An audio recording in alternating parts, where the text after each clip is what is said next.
Oi, gente, eu sou a Samira. Esse é mais um episódio do Bancada Feminina, um podcast sobre as mulheres na política de Rio Preto. E hoje eu estou aqui com a Marina Lacerda, que é jornalista e trabalha com cobertura política aqui no nosso município. Oi, Samira. Prazer estar aqui. Muito obrigada por aceitar o meu convite. E já vamos começar logo de cara com uma pergunta que não tem como fugir, que é da onde veio essa vontade de trabalhar com jornalismo e especificamente na área de política? Tem tempo, vamos lá. Pode contar. O jornalismo em si, ele sempre teve, de certa forma, presente na minha vida. Eu sou filha de jornalista, Glaucia Lacerda, minha mãe, trabalhou muitos anos com jornalismo. Então, de certa forma, o jornalismo sempre teve presente. Durante a adolescência, eu sempre dei uma esquivada do jornalismo, não queria fazer jornalismo, mas a vida acabou me colocando no jornalismo e segui essa carreira. A política, ela também, de certa forma, sempre teve presente, não só por acompanhar minha mãe, que não necessariamente trabalhava com política, mas tinha muitos amigos que trabalhavam com política, que viviam em casa, e por sempre gostar. E aí, a partir do momento que você vai crescendo, tendo mais senso crítico, eu acho que eu fui percebendo um pouco da ausência de mulheres ocupando esses espaços. E como que isso era importante, isso também acendeu ali um foguinho para eu ir começar a trabalhar com política e tentar me especializar um pouco mais nessa área de jornalismo político. Uhum. E eu queria que você falasse um pouco como que foi feita essa transição de sair da faculdade e conseguir entrar nessa área, né? Que como você falou, que é uma área que é completamente dominada por homens e não é tão comum também as pessoas terem essa vontade de querer trabalhar com política. Sim. Eu me formei em 2016 na Universidade Estadual de Londrina.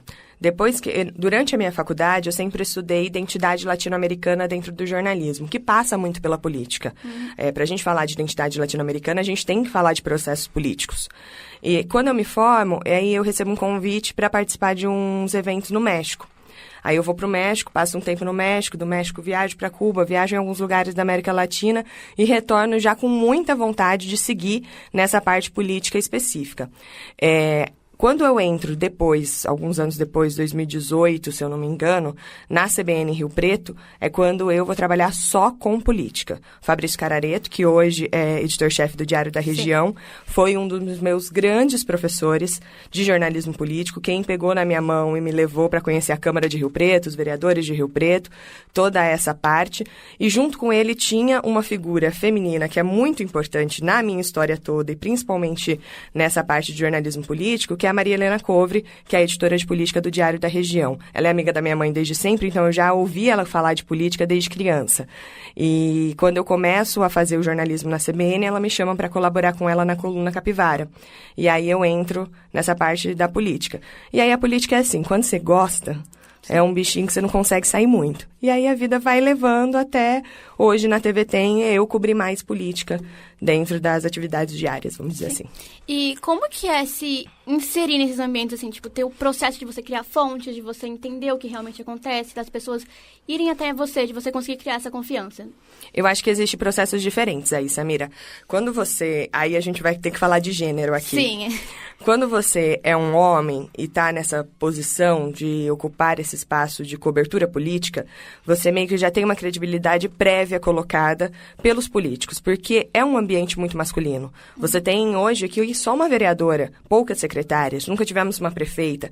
Então, é um ambiente muito mais masculino. Os assessores também geralmente são homens. Então, quando eu comecei, eu era muito mais nova, então carinha de menina, vamos dizer assim. Então você tem que criar confiança e criar credibilidade a partir do seu trabalho. Muito com a seriedade. Aí nesse ponto tinha o Joselito Paganelli, que também trabalhava na TV Tem na época, infelizmente faleceu, que me ajudou muito a entender que o jogo político ele tem que ser feito pelos políticos. A gente está ali para fazer a cobertura dos fatos que está acontecendo. E a partir do momento que você consegue fazer com credibilidade, e isso vem com seriedade, você acaba ganhando a confiança de um, de outro, e assim você vai criando as suas fontes. E aquela coisa, né? Fonte conquistada é muito difícil você perder. Então, você consegue ir carregando elas ao longo dos anos. Sim. E eu queria falar também de credibilidade, porque a gente tem vários casos de ataques a jornalistas femininas por conta disso. Teve aquele caso, que é não tão recente assim, mas da jornalista que o Bolsonaro atacou publicamente, enfim, com prints de mensagens que quase acabou com a carreira dela. E eu queria que você falasse um pouco assim, como que é esse processo de você saber que você tem que trabalhar mais para você ter a mesma credibilidade que outras pessoas que fazem menos que você. É um processo que a gente está tendo que lidar em várias áreas, né, Samira? Não só na política. Sim. Mas na política, hoje eu vejo que há algumas coisas que melhoraram. Por exemplo, antes a credibilidade passava até pela roupa que você usava para ir na Câmara. Se você vai com uma roupa mais despojada, sendo mais nova, mulher, ou se você vai com uma roupa que eles... Já ouvi uma frase uma vez de um vereador que a mulher ela usa o capital erótico para conquistar alguma informação, e isso não é verdade. Não é porque a gente está com uma roupa mais arrumada, menos arrumada, que a gente está querendo insinuar alguma coisa. Então, esse processo de credibilidade tem que ser feito num trabalho 3 vezes maior do que muitas vezes um repórter homem está fazendo o mesmo trabalho que você. Então, é prestar atenção nos erros. A gente meio que tem menos direito de errar. Então, a gente tem que tomar muito cuidado para errar cada vez menos para conseguir essa credibilidade, o que é horrível. Mas, em determinado momento, sendo assim, sem hipocrisia e honesta, a gente acaba caindo nessa, né? Sim. E aí é fortalecer outras mulheres. Quando tem outra mulher ali, independente do espectro político, tem um certo lugar que a gente consegue conversar em conjunto. Sim, e eu já ia falar sobre isso, né? Você já teve algum momento que você pensou, poxa, se eu não fosse mulher, talvez eu não teria escutado isso ou isso não teria acontecido comigo? Inúmeras vezes.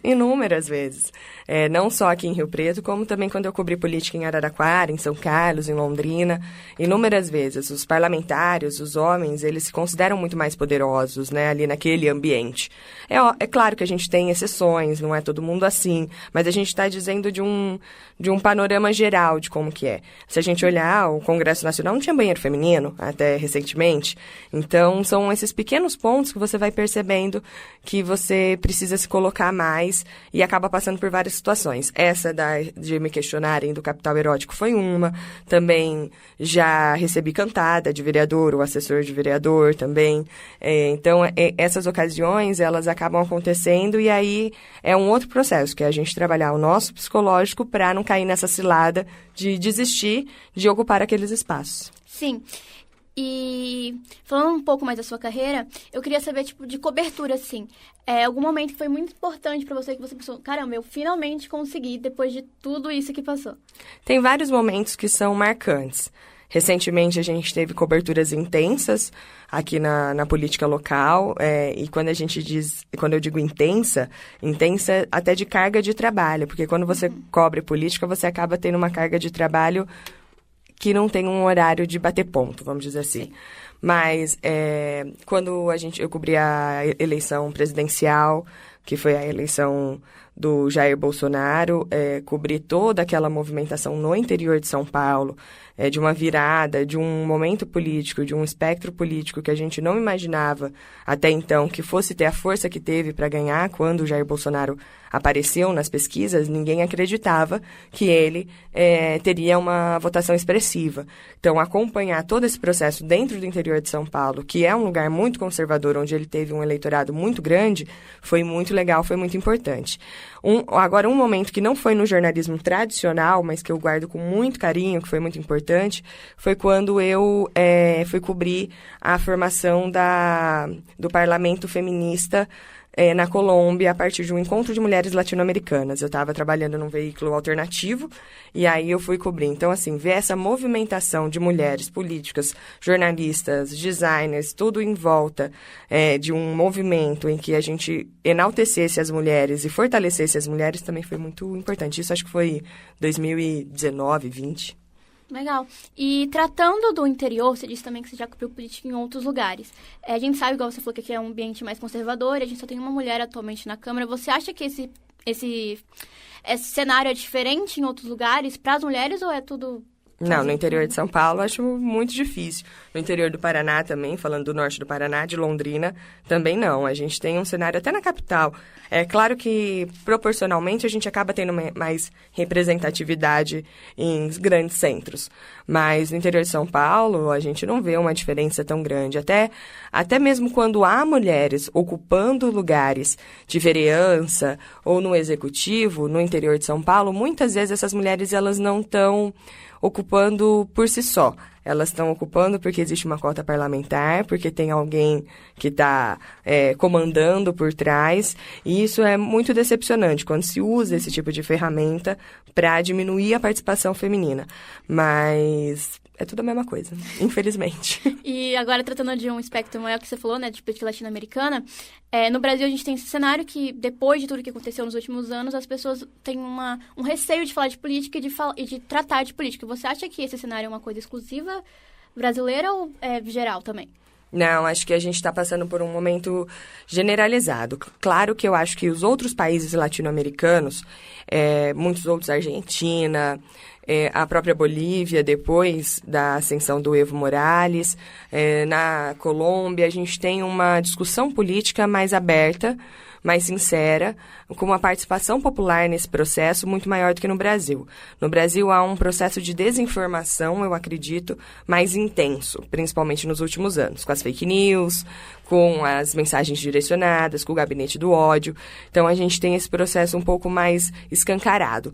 E, então, há em todos os lugares um movimento crescente de polarização que dificulta uma conversa política, mas no Brasil isso se tornou um pouco mais doentio por conta do acesso às fake news ser imenso. Sim. E agora, falando de política mesmo, eu queria falar sobre como acontece aqui no interior, porque, enfim, a gente tem as leis de cotas, a gente sabe que aqui não funcionou, e esse ano a gente só tem uma vereadora e é o ano com menos mulheres em coisa de 20 anos. O que você acha que aconteceu para chegar até aqui? E a gente tem um aumento do número de cadeiras Exatamente. na Câmara, né? A gente aumentou para 23 vereadores e diminuiu a participação feminina. Isso. E não só a participação feminina, como a diversidade na Câmara.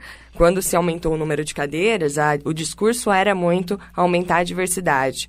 E isso não aconteceu. A gente continua tendo o mesmo padrão de político ocupando a Câmara. Seja ele um político novo, ou seja ele um político velho. Ele ocupa o mesmo lugar. É difícil a gente pensar exatamente por que algumas mulheres não se reelegeram. Assim, a gente teria que pegar casos individuais, mas tentando falar de um modo geral, a gente veio numa onda muito conservadora. Depois da eleição do Bolsonaro, veio um discurso mais moralista alto. Então, a gente tem um discurso moralista que começa a discutir aquela história da mulher troféu, do homem que precisa recuperar o seu vigor, a sua masculinidade, e isso acaba, de certa forma, inibindo um pouco da participação das mulheres em todo o processo político, porque a gente teve mais ascensões de homens brancos, principalmente, do que de mulheres nos cargos federais. Então, a gente, quando olha para os cargos municipais, são reflexos do que aconteceu lá em cima, vamos dizer assim. E uma coisa importante também na hora de eleger mulheres é eleger mulheres que fazem política para mulheres. E você também falou, né, que às vezes mulheres são eleitas, mas elas são eleitas atrás de homens, né? Até mesmo por causa do coeficiente eleitoral, enfim, quando se trata de vereadores. Como que você acha que essa política tem que ser feita de mulheres para mulheres? E quando a gente fala de mulheres para mulheres, às vezes você pensa só no campo progressista, mas não. Existem mulheres que fazem trabalhos excelentes de valorização de outras mulheres, de fortalecimento em todos os âmbitos políticos, seja na direita, no conservadorismo, na esquerda, no processo progressista, no centrão ali, existem mulheres que fazem bons trabalhos em vários espectros políticos.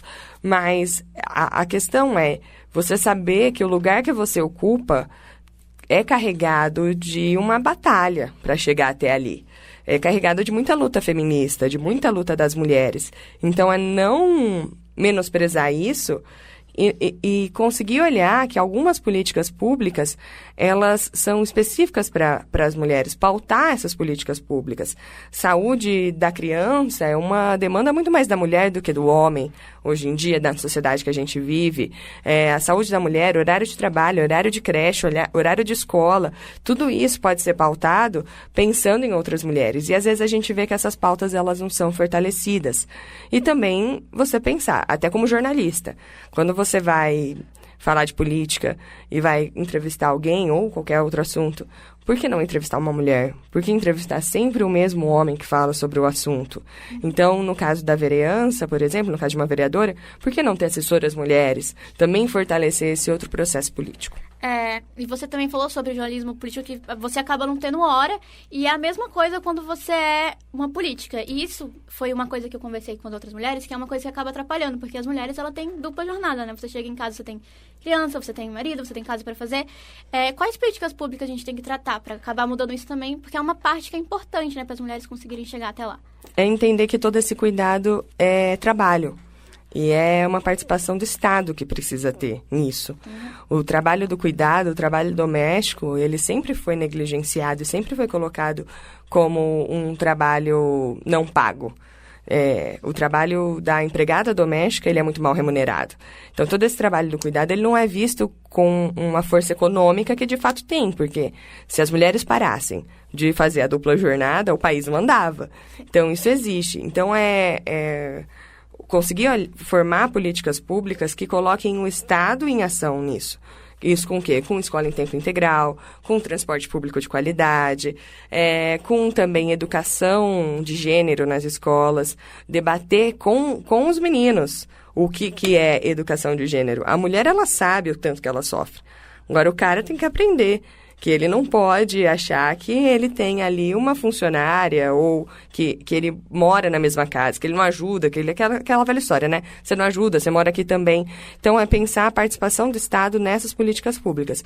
E isso passa, como eu falo, pelo de sempre, transporte, creche, educação de qualidade, em tempo integral, essa possibilidade de outras alternativas, por exemplo, no caso de crianças, de projetos de cultura, de formas de educação, de esporte, tudo isso também avança com a diminuição da dupla jornada da mulher, vamos dizer assim, ou tripla às vezes também. Sim.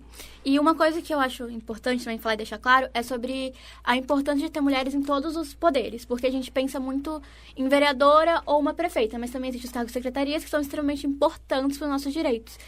E como que você vê, assim, que a gente tem que... para ter essa conscientização? Porque, por exemplo, eu posso, votei em um homem, mas agora ele vai colocar uma mulher numa secretaria, por exemplo, da mulher para cuidar dos meus direitos ou não? Exatamente. Tem que ter uma equiparação de gênero nesses cargos de secretaria, de primeiro escalão, no judiciário. A gente teve a oportunidade de colocar mais mulheres no judiciário nos últimos anos e não se foi colocado. Não se tem, quando entrou, por exemplo, o Zanin no governo Lula, que é um governo que pautou muito essa discussão da igualdade de gênero, a gente teve mais um homem branco ocupando o STF, que é uma esfera de poder muito importante para debater políticas públicas no país. Então, nos cargos de secretaria ou nos outros cargos, eu usei o STF, mas voltando a falar de secretaria, as secretarias municipais, estaduais e os ministérios, eles precisam ter essa equiparação de gênero e principalmente de que pasta que você está dando para aquela mulher, porque às vezes você tem mulher, mas em pastas que tem poucos recursos ou que não, de fato, não conseguem aumentar políticas públicas tão importantes. Então, é também ver se essas mulheres estão ocupando cargos e secretarias que têm grande peso, que têm grande relevância.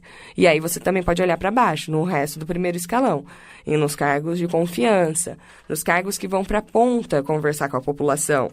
Quem chega para conversar com a população nos bairros é uma mulher, é um homem? Então, isso também tem que ser pensado a partir de um processo que nem sempre parte só do prefeito ou da pessoa que ocupa aquele cargo máximo do executivo. Geralmente é uma construção partidária, até porque eles fazem alianças políticas partidárias.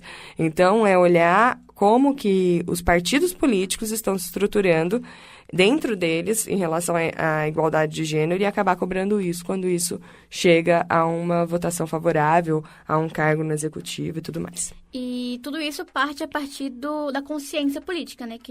Mas uma coisa que falou muito aqui, todas as mulheres que eu entrevistei falaram dos movimentos estudantis, que é algo que era muito forte, mas hoje em dia ainda existe, mas não tem a mesma força que tinha, por exemplo, 50 anos atrás. E para elas foi o que criou consciência política para elas. Como que você vê a criação de consciência política para uma geração que é completamente nova, que a forma de você fazer política para essas novas pessoas que vêm é completamente diferente das que vieram antes?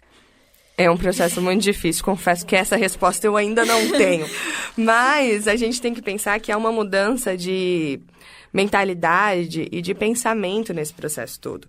A geração mais nova, que a gente fala a geração Z, a geração das redes sociais, ela se comunica muito mais virtualmente do que presencialmente.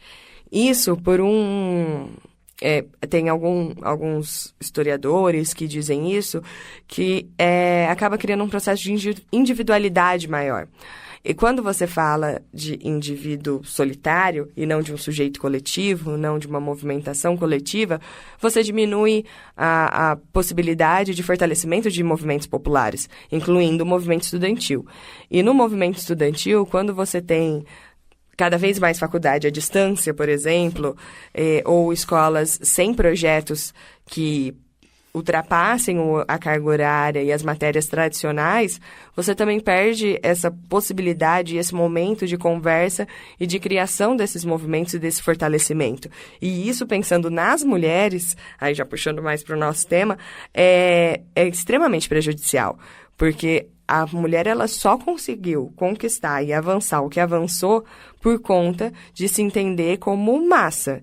Todas por uma, assim, e uma por todas. Aquela coisa de vamos caminhar num movimento junto, todo mundo unido. Então, quando você olha para essa questão mais individual, isso acaba atrapalhando. Como fazer isso? Como mudar isso? Acho que vocês, jovens, vão ter mais a resposta do que a gente. Mas eu acho que, às vezes, tentar pensar como ser um sujeito coletivo, como criar um movimento coletivo, mesmo nas redes sociais. Mas que isso ultrapasse as redes sociais. Sim. E voltando para Rio Preto, com todos os anos que você tem acompanhando a política de Rio Preto, mesmo que a gente só tenha uma mulher na Câmara hoje em dia, a gente já teve mulheres que teve 3 mandatos seguidos, e você acha que mudou alguma coisa? Que talvez, a gente só tem uma mulher, mas talvez no futuro a gente tenha outras mulheres, talvez as coisas estejam melhorando. Eu acho que a gente teve um processo de amadurecimento, de melhora em muitos pontos. Mas eu também acho que nos últimos anos a gente teve um retrocesso desse avanço que a gente tinha alcançado pensando em participação política. Uhum. A gente já teve mais mulheres, de diversos espectros políticos, o que é muito mais legal de se ver. A gente já chegou a ter mulher de esquerda e de direita na Câmara. A gente anteriormente tinha mais mulheres de direita ocupando os cargos na Câmara Municipal ou nas secretarias e tal.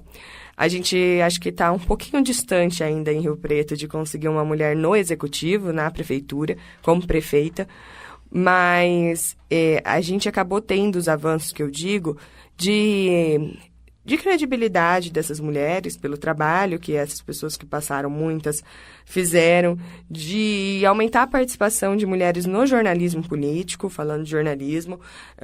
Antes você tinha a Maria Helena Covre ali como uma figura muito mais principal. Hoje você tem pessoas mais jovens, hoje tem a Bia Menegildo, outras mulheres que eventualmente participam, mulheres se interessando como você também por esse lado da política, mas todo esse processo que a gente passou no Brasil e no mundo, dessa onda conservadora crescente, acabou, obviamente, impactando também em Rio Preto. E por isso os retrocessos. Por isso a gente perde espaço, e perde espaço em comissões, perde espaço de conselho, perde espaço de voz ativa dentro desses lugares. E isso precisa ser reconquistado.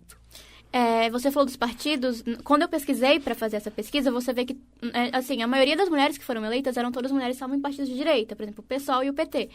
E hoje, né, a Márcia Caldas, ela é do PL, e foi a única mulher que conseguiu ser eleita. Você acha se as leis são realmente eficientes para isso? Porque, as mulheres que foram eleitas eram mulheres que estavam em partidos de esquerda. E agora tem só uma, que é a Márcia Caldas, e no caso a gente não conseguiu eleger nenhuma mulher de outros partidos que na maioria eram de esquerda. Você acha que essas leis que foram criadas, não obrigando, mas pedindo que tenha 30% de mulheres nos partidos, mudou alguma coisa? É um motivo para a Márcia Caldas estar lá e as outras não? Dizer que é o motivo da Márcia Caldas estar lá eu acho que não dá pra gente dizer, até porque ela vem de um movimento sindical, construindo essa liderança, e aí depois tem ali na sua história essa virada pro PL, sim, mesmo sendo ainda do movimento sindical, mas a lei de 30%, ela é essencial, eu acho, que para a gente manter a mínima participação feminina política nesses espaços. Ela é eficaz? Totalmente eficaz? Não, não é. A gente consegue ver pelo cenário, não só da Câmara de Rio Preto ou do Executivo de Rio Preto, mas de tantas outras cidades. Mas eu acho que ainda assim ela é importante. Só que mais do que isso é o processo de educação política. A gente tem uma resistência a se falar de política em espaços e principalmente entre os mais jovens. E a gente precisa voltar a falar de política, e não necessariamente da política só partidária, porque aquela história, tudo é política. Então, mais do que os 30% é essa educação política que precisa ser retomada. Mas, sim, ela é importante, mas não, ela não é tão eficaz. Sim. E pra gente já chegando ao fim, você disse, né, que agora tem mais mulheres na política, com o jornalismo político, mas você acha que uma mulher nova que entra, esse cenário mudou ou não? Acho que, de certa forma, sim. Eu penso, por exemplo, se eu, quando comecei, não tivesse a Maria Helena, eu acho que eu teria sofrido muito mais, entendeu? Então, eu imagino que, para quem chega agora, ter mais mulheres como, até certa forma, de olhar o que gosta e o que não gosta, de conseguir ter uma referência de positivo e negativo, acaba ajudando. E eu acho que a Câmara, até por conta do avanço do processo de entendimento do que é assédio, do que eu não consigo ter outra palavra, escroto de se fazer naquele ambiente, acabou ajudando também a se ter mais respeito nesses lugares. Imagino não, tenho certeza que minha mãe, a Maria Helena, tiveram muito mais problemas do que eu tive e espero que quem venha depois tenha muito menos problemas do que eu tive. Então, acho que sim, acho que a gente consegue avançar, não vou ser tão pessimista. E pra gente finalizar, gostaria que você deixasse uma mensagem para as próximas mulheres que estão vindo agora e que vão ter que trilhar todo esse caminho. Vamos firme aí. Não, vem, mas vem com força, vem preparada e vem trazendo mais gente, né? E, assim, é um processo que é difícil, tem vários pontos ruins, mas é muito gostoso também cobrir política, estar ali, porque você está vendo, de fato, muito mais claro o que é a história acontecendo na sua frente. As decisões que impactam a população inteira, às vezes saem de dentro de uma reunião de um gabinete entre 4 homens. Então, você conseguir mostrar isso com outro olhar, com uma outra visão, é muito importante. Então, vamos aumentar essa mulherada. E foi isso. Muito obrigada, Brenda, por ter participado. Esse foi o Bancada Feminina. Agradeço muito por ter vindo até aqui compartilhar suas histórias, sua trajetória. Eu que agradeço muito. E foi isso. Valeu!